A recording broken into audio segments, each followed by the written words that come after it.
What's up, people? Thank you as always for passing by the channel. Much appreciated. Hit that subscribe button if you guys are new. All right, so I've just watched an interview of ESPN First Take and Anthony Joshua.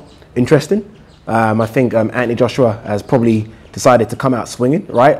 The shackles are off, so to speak, and I think he's finally speaking his mind. It's strange. Every time I see an interview with, let's just say, Anthony Joshua, Deontay Wilder, Tyson Fury, I don't know if it's just their personalities, but I almost feel like behind Anthony Joshua, there is like a team of, and this could be wrong, I don't know, but there's a team of 15, 20, right? And they're literally going through every possible scenario of questions, almost like a president when he goes up and starts speaking, like, if you're asked this, say this. If you're going to be asked that, say that. With Fury and Wilder, it's almost like they rock up to the interviews just by themselves, and this probably doesn't happen, but this is the way I look at it, and they say what they want to say.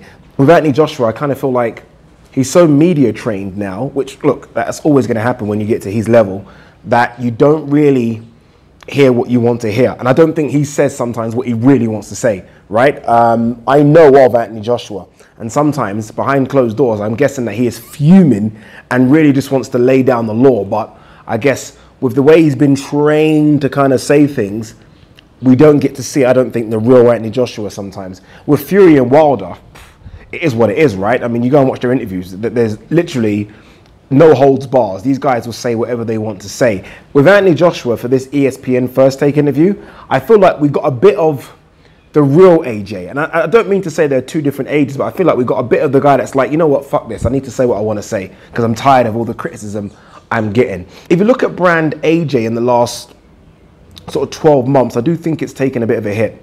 I don't know if there are any stats available to show it, but I do think it's taken a hit. There was a time when I literally thought, and honestly thought, that AJ could fight anyone and fill Wembley Stadium. And I think people were kind of thinking that way as well. Like 2 years ago, I think AJ, after the Klitschko fight, could have fought anybody and it could fill any single stadium. That's the kind of popularity I thought he had. I think that's taken a bit of a nosedive. Not drastically, but it's taken a bit of a nosedive nonetheless.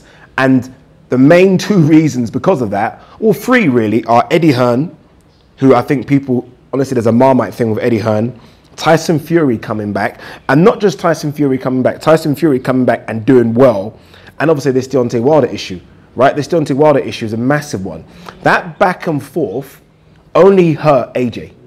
Only hurt AJ. And it only hurt AJ, and it kind of got highlighted even more when Tyson Fury said, you know what, fuck it, I'll fight him, right? That killed AJ a little bit. And I feel like right now we're almost in repair mode with AJ. We're trying to repair the damage that's been done with Tyson Fury coming back and doing so well, with Deontay Wilder fight falling through, and with Tyson Fury fighting Deontay Wilder.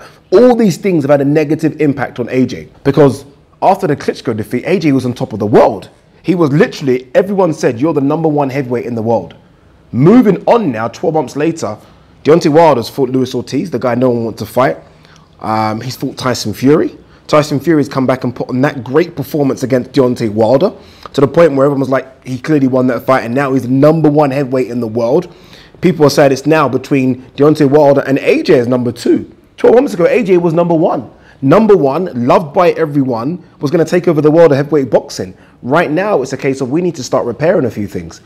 The problem I think he has is that he has a promoter that just speaks a lot. I think Eddie Hearn in the last 12 months hasn't helped AJ. I think he's had a number of PR disasters.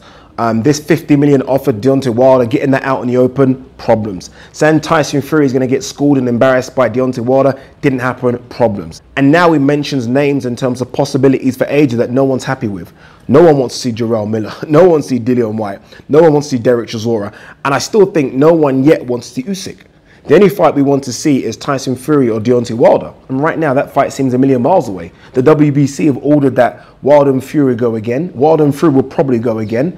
It's probably going to happen around the same time that AJ fights someone else at Wembley. And it's just not looking that great for AJ right now. I still think AJ wants to fight either or. And AJ will fight either or in April if it was just down to AJ. I do think, though, behind him, Barry and Eddie are not so convinced. I think we've always known that Barry's a numbers man. Barry probably looks at numbers and says, you know what, AJ can fight this person, and that person and earn great money. He doesn't need to kind of roll the dice against Wilder or Fury. Eddie talks a lot, but I'm not sure, again, or convinced that Eddie wants to put him in with Wilder or Fury. I really am not sure. AJ definitely wants to fight either or. But right now he's in a position where he won't fight either or until at the earliest September, which again damages the brand. People now are talking about Fury and Wilder more than they're talking about AJ. And 12 months ago, this wasn't the case, which is why I feel like he needs to come out firing. He needs to do more interviews like this. We need to hear from him. He's not the kind of person that likes talking, but right now he has to, because Fury talks and Wilder talks. And to everyone that maybe isn't a hardcore boxing fan, it seems like AJ is ducking both, which I don't think is the case, but that's what it looks like. So look, I'm happy he came out and spoke on ESPN Thursday.